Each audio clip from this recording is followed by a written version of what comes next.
오늘 본문 마지막 읽은 19절의 말씀은 이 세상의 생존을 약속하는 것이 아닙니다. 너희의 인내로 너희 영혼을 얻으리라.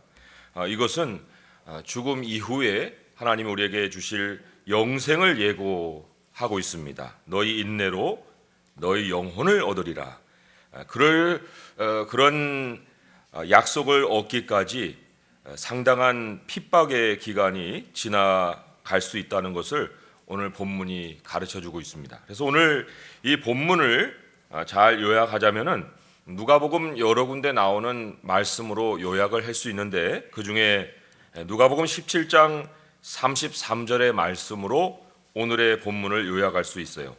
무릇 자기 목숨을 보존하고자 하는 자는 잃을 것이요 잃는 자는 살리리라 하는 말씀입니다.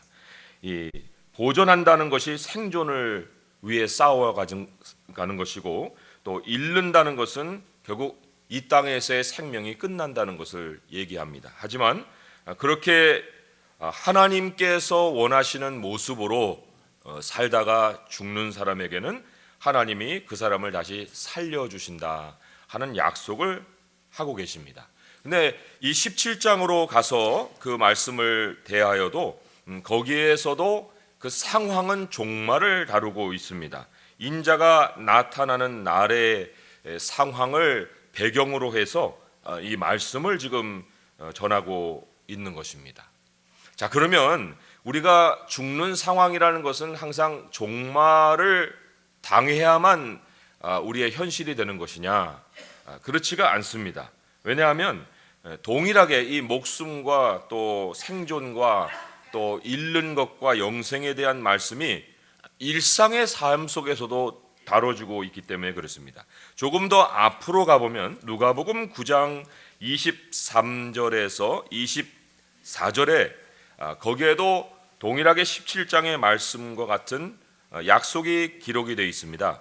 누가복음 9장 23절 24절을 제가 읽습니다. 또 무리에게 이르시되 아무든지 나를 따라오려거든 자기를 부인하고 날마다 제 십자가를 지고 나를 따를 것이니라. 날마다라는 것이 일상의 상황이에요. 그러면서 주어지는 약속이 누구든지 제 목숨을 구원하고자 하면 잃을 것이요 누구든지 나를 위하여 제 목숨을 잃으면 구원하리라. 이것도 바로 이 땅에서 생존을 다루는 약속이 아니고 이 땅에서 목숨을 잃을 수 있는 그런 상황인데, 그러나 하나님이 영생을 약속해 주고 있는 이런 상황이에요. 그런데 이 말씀 9장에 있는 이 말씀도 조금 더 연결해서 읽어보면은 일상이면서 또 종말을 다루고 있는 것을 확인을 할 수가 있습니다. 25절을 또 제가 계속 읽어봅니다. 사람이 만일 온 천하를 얻고도 자기를 잃든지 빼앗기든지 하면 무엇이 유익하리요? 누구든지 나와 내 말을 부끄러워하면 인자도 자기와 아버지와 거룩한 천사들의 영광으로 올 때에 그 사람을 부끄러워하리라. 여기 인자가 다시 오는 상황이 바로 종말의 상황이에요. 그리고 여기에서 지금 다루고 있는 내용이 나와 내 말을 부끄러워하는 것을 다루고 있습니다. 나와 내 말을 부끄러워한다는 것이 오늘 또 메시지의 중심이기도 해요. 종말을 당해서 너희들이 박해를 받을 텐데, 박해를 받을 때 너희들이 끌려갈 것이다. 끌려갈 때 너희들이 나를 증거하는 기회를 얻을 것인데, 그때 아무것도 염려하지 말고 너희 입술에 담아주는 얘기를 하여라 하고 지금 지시를 내리고 계십니다. 그런데 그러한 지시 사항이 오늘 말씀 여러 군데하고 적용을 해보면은 종말에 벌어질 일만이 아니라는 거예요. 일상의 날마다 자기 십자가를 지고 가는 상황에서도 하나님께서 우리에게 우리 하나님을 증거하는 일을 얼마든지 주신다는 것입니다. 그것을 우리가 어떻게 활용하느냐에 따라서 종말에 일어날 현상을 지금 오늘에서 겪을 수도 있고, 오늘 겪는 일이 종말에 우리가 겪을 일에 대한 예표가 되기도 한다는 것입니다. 나와 내 말을 부끄러워한다는 것은 예수님과 예수님에 관한 말을 부끄러워한다는 거예요. 나와 내 말을 부끄러워한다. 일상에서 우리가 자기 십자가를 지고 가지 않는 모습이 그럼 무엇일까? 그것은 오늘 말씀을 우리가 비교해서 생각하자면 예수님에 관하여서 별로 그렇게 얘기를 하지 않는 모습이라는 것입니다. 일상의 그 일 속에서 증거하는 모습이 없다는 것을 지금 예고해주고 있습니다. 그래서 일상이라는 것과 종말이라는 것이 떨어져 있는 그러한 상황이 아니라 하는 것을 성경이 지금 여기에서 확인을 해주고 있는 것입니다. 오늘 우리가 목숨을 잃을 수 있는 상황을 박해 속에서 찾아볼 수 있는데, 이 박해라는 것이 반드시 종말에 대해서만 찾아오는 상황이 아니다. 이 박해라는 것은 얼마든지 일상에서도 우리에게 일어날 수 있는 일이다 하는 것을 또한 가르치고 있습니다. 종말의 특징이 박해인데 그 박해가 종말에서만 있는 것이 아니라 하는 것이 오늘 메시지의 또한 핵심이에요. 자, 그리고 이 박해라는 것은 또 다른 차원에서는 예수님을 증거하는 기회라고 또한 가르치고 있습니다. 오늘 말씀 13절에 이런 말씀이 있죠. 이 일이 도리어 너희에게 증거가 되리라. 각주에 보게 되면은 증거의 기회가 되리라. 그런 말씀으로도 번역을 할 수가 있습니다. 핍박이 예수님에 관해 증거할 수 있는 좋은 기회가 될 것이다 하는 얘기입니다. 그래서 우리가 종말이면서 일상이고 또 일상이면서 종말을 살아가는 그리스도인들이 당하는 상황의 특징 두 가지를 꼽아봐라 하게 되면은, 첫째는 물론 박해이고 두 번째로는 그 박해를 통해서 하나님이 열어주시는 전도의 기회라 하는 얘기입니다. 자, 그러면 이제 우리가 좀 우리들이 일상적으로 생각하는 종말의 개념으로 돌아와서 오늘 말씀과 뭐가 이렇게 차이가 있을까 하는 것을 좀 확인해 볼 필요가 있어요. 우리가 일반적으로 종말이라 하면은 이제 시대가 다 마무리되는 그 시점을 생각하지 않습니까? 그러면서 이제 우리가 스스로 물어봐요. 이 시대가 지금 종말인가 아닌가? 박해의 시대가 지금 우리의 시대인가 아닌가? 끌려가서 전도할 상황이 지금 내게 벌어질 것인가 아닌가? 이런 것을 우리가 생각해 보기가 쉽다는 얘기입니다. 그런데 오늘 9장에서도 확인을 했고 이제 오늘 본문에서도 확인할 것이지만은 그러한 핍박과 전도의 기회가 아주 그 극렬한 상황 속에서 주어지는 그것만이 종말을 우리에게 가르치는 것이 아니라 얼마든지 예수님에 대한 증거를 하나님이 주시는 기회 속에 우리에게 찾아올 수 있는 박해 상황이 있을 수 있다는 것. 그래서 오늘이 굉장히 중요한 종말의 하루라는 사실을 우리가 다시금 확인해야 한다는 것이 오늘 메시지의 핵심입니다. 사실 예수님 때보다 지금이 더 종말이 아니에요. 예수님 때보다 지금이 더 종말이 아니라는 얘기입니다. 오늘 본문 안에서 성경이 말하는 참 의미의 종말을 우리가 이제 그래서 다시금 살펴볼 필요가 있다는 것인데, 1세기의 그리스도인들도 오늘 말씀하고 있는 이 종말의 상황을 겪었어요.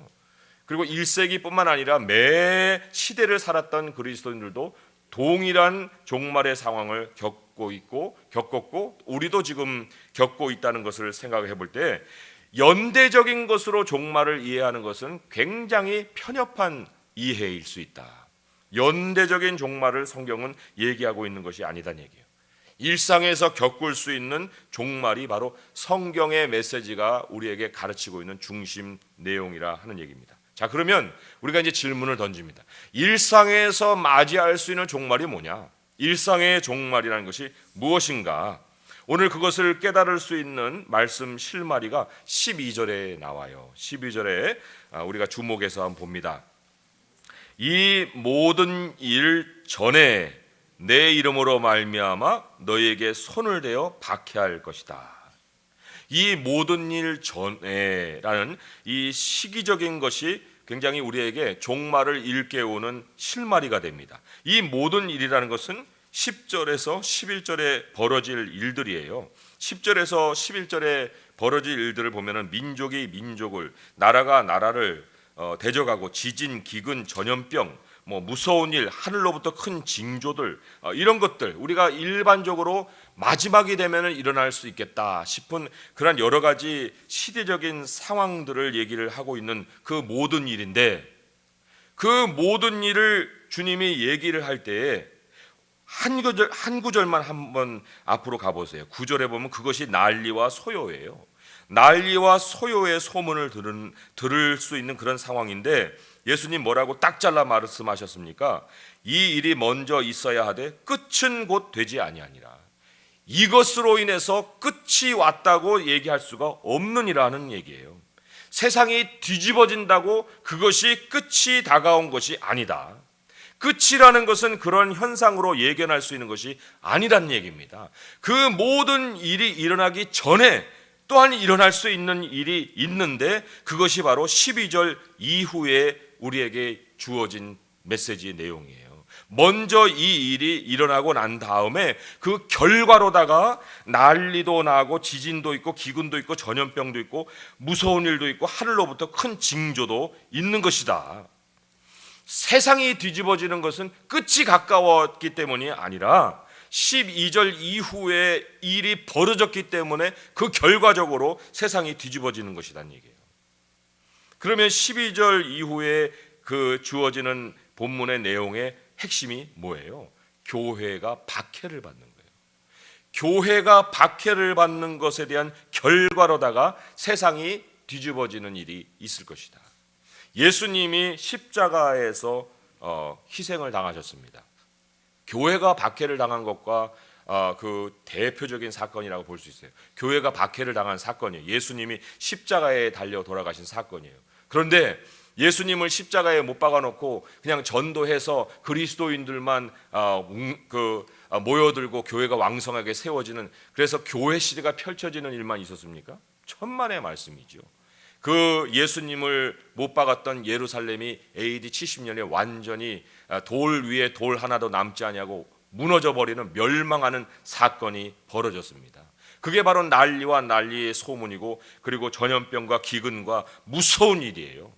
하늘의 큰 징조와도 같은 재앙이 예루살렘에 임했다는 것입니다. 교회를 박해를 한다? 그러면은 반드시 거기에 하나님의 징벌이 따른다는 거예요. 이거는 복수의 어떤 교회적인 개념에만 적용시키는 것이 아니라 개개의 한 사람 한 사람의 그 개개 그리스도인들이 당하는 핍박에도 하나님이 그 사람이 처해 있는 상황을 뒤집어 버리는 그런 결과를 가져오신다는 겁니다. 이것이 바로 일상의 종말에 대한 내용이에요. 여기 10절에서 11절에 나오는 전쟁과 기근과 전염병과 무서운 일은 에스겔서 14장 21절이 예고했듯이 하나님께서 하나님에게 범죄한 사람들에게 내리는 4가지 중한 형벌이라고 했습니다. 전쟁과 기근과 전염병과 무서운 일이에요. 오늘 그 말씀에 정확하게 그 적용을 시키자면은 그 에스겔서에서는 칼과 기근과 사나운 짐승과 전염병이라고 했는데, 칼이 바로 전쟁이고 기근이 바로 유리구걸하고 황폐해지는 것이고, 사나운 짐승이 바로 공포스럽고 무서운 일을 말하는 것이고, 전염병은 완전 순식간에 퍼져버리는 재앙을 얘기를 하는 겁니다. 의인을 핍박한 그 악인들에게 임하는 형벌 종류를 쭉 우리가 조사를 해보면 시편의 이 4가지로 가득합니다. 한 사람 한 사람의 의인을 괴롭혔던 악인들에게 임한 그 형벌의 내용이 이 4가지 안에서 가득하다는 얘기예요. 그 시편의 메시지의 그 핵심이에요. 그러니까 세상이 당하는 고통은 왜 당하느냐? 그것은 바로 세상이 교회를 향해서 가한 고통의 결과로 임하는 일이라는 거예요. 이것이 세상이 뒤집어지는 이유라는 얘기입니다. 그런데 동시에 교회가 핍박을 당하는데 거기에서 교회가 또한 세워진다는 것입니다. 굉장히 아이러니한 거죠. 왜냐 하니까 13절에 오늘 본문으로 돌아오면은 이 일이 도리어 너희에게 증거의 기회가 되리라. 우리가 전도할 때 인위적으로도 전도 전략을 세웁니다. 그런데 전도 전략을 인위적으로 세워서 안 되는 일이 너무나도 많아요. 하지만 이때 이것은 하나님이 섭리적으로 일으키는 전도 역사입니다. 이게 사람이 만들어내는 전도의 기회가 아니에요. 그렇기 때문에 거기에 순교의 피가 있고 성도들이 박해를 당하는 일이 있는데 거기에서 교회가 생겨난다는 것입니다. 그리고 이 일 후에 반드시 일어나는 역사가 있는데 그것이 바로 하나님이 전쟁과 기근과 전염병과 무서운 일로 세상을 뒤집어 놓는 일이 있다. 근데 반대로 한번 생각을 해보세요. 반대 상황을 생각해 볼 때는 우리가 굉장히 평안한 세상을 또한 비전으로 가져볼 수도 있어요. 어떠냐면은 세상의 교회를 돕는다고 한번 생각해 보세요. 박해하는 것이 아니라. 애굽의 바로가 요셉을 총리로 세웠습니다. 요셉에게 모든 걸 다 맡겼어요. 그랬을 때에 애굽의 어떤 시대가 펼쳐졌습니까? 애굽의 전성기가 펼쳐집니다. 세상을 다스리는 애굽의 나라, 그 전에도 없고 그 후에도 없는 이 애굽의 전성기가 펼쳐집니다. 로마가 기독교를 국교로 받아들였을 때 서구 문화가 세상을 지배합니다. 이게 바로 교회를 중심으로 세우는 세상에게 주는 하나님의 복이에요. 그것만이 아닙니다. 국교까지는 아닐지라도 기독교 사상을 국가 이념으로 세웠던 나라들은 하나님이 다 복을 주셨어요. 이것이 구원은 아닙니다. 구원은 아니지만 그러나 하나님의 백성을 어떻게 대하느냐에 따라서 세상이 평안을 맛보기도 하고 세상이 뒤집어지기도 한다는 거예요. 이게 왜 그러느냐? 아브라함의 자손에게 주는 약속이 지금도 흐르고 있기 때문에 그래요. 아브라함의 자손이 누구냐? 그리스도의 것이 된 사람이라고 갈라디아서 3장 29절에 얘기를 하고 있습니다. 너희가 그리스도의 것이면 곧 아브라함의 자손이요 약속대로 유업을 이을 자니라 했는데 아브라함에게 하나님이 어떤 약속을 주셨습니까? 너를 축복하는 자에게는 내가 복을 내리고 너를 저주하는 자에게는 내가 저주하리니 땅의 모든 족속이 너로 말미암아 복을 얻을 것이니라. 우리 그리스도인들이 결코 가볍게 취급을 당할 사람들이 아닙니다. 우리가 어디 가서 멸시를 당한다고 또 어디 가서 참 사람 대접을 못 받는다고 그것이 내 정체성이 아니에요. 다만 한 가지 우리가 큰 전제 조건이 선행이 될 때에 이제 우리의 존재가 그렇게 중요한 존재가 되는 것인데 얼마만큼이나 내가 예수님을 대변하고 사느냐 거기에 따라서 우리의 취급의 정도가 달라집니다. 예수님을 대변한다는 것이 12절의 말씀에 이런 표현으로 나와 있어요. 이 모든 일 전에 내 이름으로 말미암아 너희에게 손을 댄다 그랬어요. 내 이름으로 말미암아 너희에게 손을 댄다. 철저하게 예수님을 대변하는 사람일수록 세상이 손을 댄다는 겁니다. 그러니까 우리가 세상에게 대접을 받는다? 그것은 예수님의 대변자가 아니라는 증거예요. 철저히 예수님을 대변하는 삶을 살게 되면 말에서나 태도에서나 행동에서나 일상의 사이클에서나 그리스도의 맛을 내고 그리스도의 향기를 뿜게 되면 절대적으로 세상의 미움을 받게 돼 있어요. 그 정도가 100%일수록 세상의 미움의 정도도 100%로 다가옵니다. 그 정도에 따라 핍박의 강도가 다르다는 거예요. 더 그리스도인일수록 더 미움을 받고 덜 그리스도인일수록 세상의 칭찬을 받게 되어 있다. 그런데 세상의 칭찬을 받는 정도가 더하면 더할수록 그는 우리에게 무서운 재앙이 될 수 있는 것입니다. 그러나 하나님이 철저히 책임져 주는 인생은 누구냐? 바로 철저히 하나님을 따라 사는 사람이에요. 철저히 그리스도를 대변하고 사는 사람이라 하는 얘기입니다. 우리가 하는 일이라는 게 다른 게 아니에요. 내가 정말 하나님이 내게 그 부여해 주신 그리스도인의 맛, 그리스도의 맛, 그리스도의 향기 그걸 유지하고 있는가?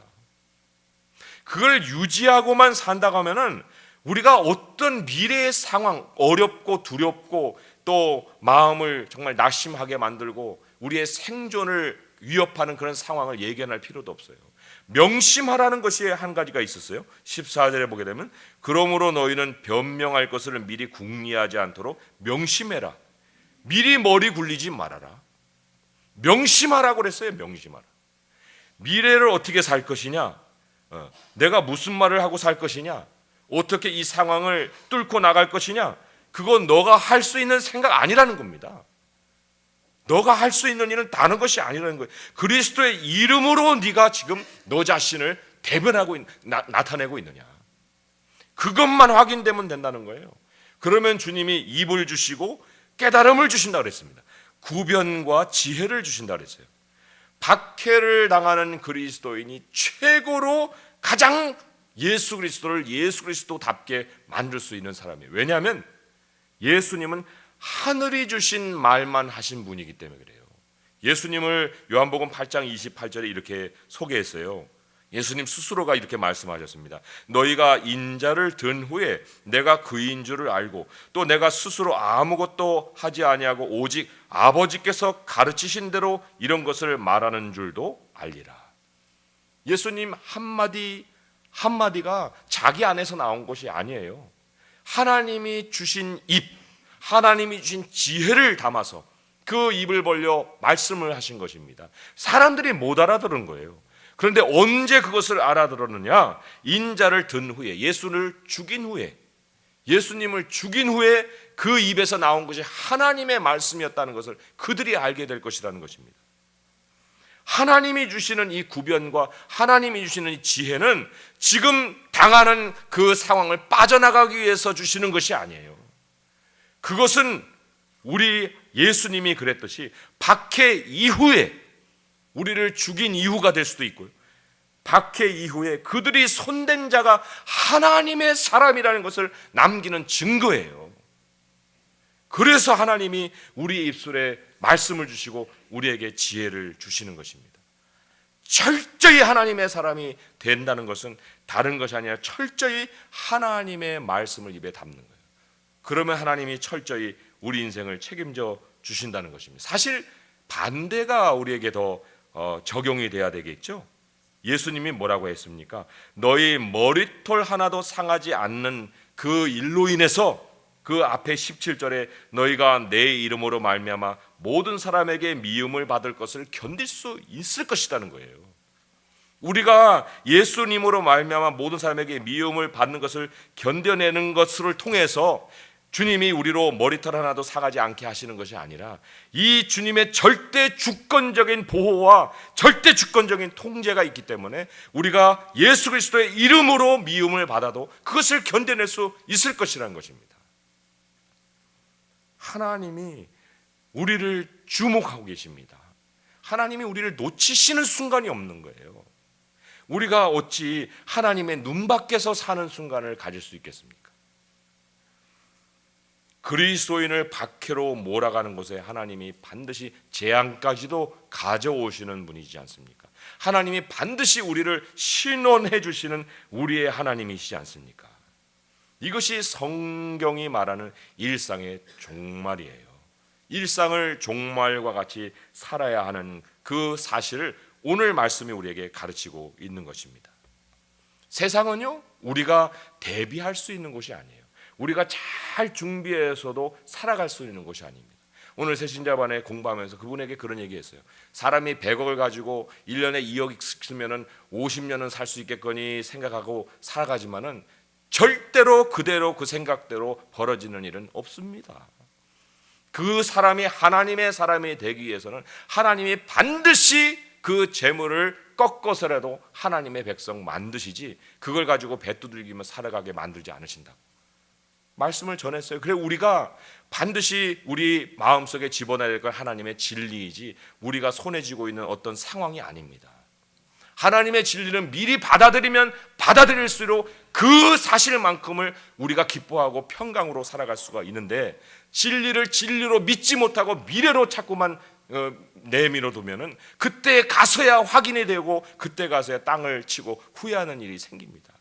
절대적으로 그리스도인은 믿음으로 사는 것이고 믿음을 만들어내는 것은 하나님의 진리이며 그 진리는 반드시 그 진리대로 그 사실을 이끌어가서 우리에게 현실로 눈앞에 나타나게 만드신다는 것입니다.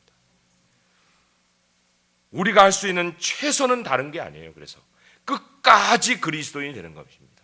끝까지 그리스도의 이름으로 우리 자신을 내세워 사는 거예요.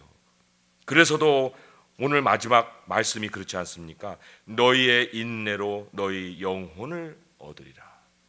우리 그리스도인이 되면서 무엇을 우리 하나님께 지금 기대하고 있습니까? 잘 생존하는 것을 기대하고 있습니까? 아니면 영혼을 얻는 영생을 기대하고 있습니까? 우리가 왜 참고 있습니까? 이 참는 것의 마지막 지점이 어디입니까? 미움받는 상황을 누가 원합니까? 그 원하는 사람이 있으면은 그 사람은 참 이상한 사람일 수도 있어요. 미움받는 상황 원하는 사람 한 사람도 없습니다. 그런데 그렇다 해서 그리스도인이 핍박받는 것이 선택이냐? 천만의 말씀이에요. 그게 필연적인 현실이라는 거예요. 그런데 이것만큼 또한 필연적인 현실이 있는데 그것은 하나님의 절대 주권이 우리 삶을 철저히 책임지신다. 너희 머리털 하나도 상하지 아니하리라. 그리고 동시에 하나님이 세상에게 경고하십니다. 어떤 경고입니까? 시편 2편에 나오죠. 그의 아들에게 입맞추라. 그러지 아니하면 진노하심으로 너희가 길에서 망하리니 그의 진노가 급하십니다. 세상이 우리를 주관한 것 같아도 그러나 하나님이 세상을 주관해 가십니다. 우리를 보호하시기 위해서 세상에게 경고하시는 것이 하나님이세요. 그래서 시편 그 말씀 이어지는 말씀이 이렇잖아요. 여호와께 피하는 모든 사람은 복이 있도다. 이게 우리가 평생에 우리 하나님과 함께 동행하면서 해야 할 모습이에요. 여호와께 날마다 어떤 일이든지 하나님을 향해 피해 살아가는 삶입니다. 오늘도 그리고 날마다 그리스도를 위해 우리가 죽을 수 있는 그리스도인이 되어야 됩니다. 철저히 그리스도의 이름으로 사는 그리스도인들이 되어야 됩니다. 그리고 하나님이 책임지시는 인생인 줄 알고 인내로 영혼을 얻는 그리스도인이 되어야 됩니다. 오늘을 잘 사는 것이 승자가 아니라 목숨을 잃었을 때 영혼을 얻을 수 있는 것이 영원한 승자인 것입니다. 그 영원한 승리는 오직 그리스도만이 가져다 줄 수 있는 것을 알고 오늘 이후에 내 모습 안에서 그리스도가 철저히 나타나는 삶을 살 수 있기를 주님의 이름으로 축원드립니다. 기도하겠습니다. 하나님 아버지 감사합니다. 정말 섞이지 아니한 순수한 포도주와 같이 순결한 신부와 같이 100%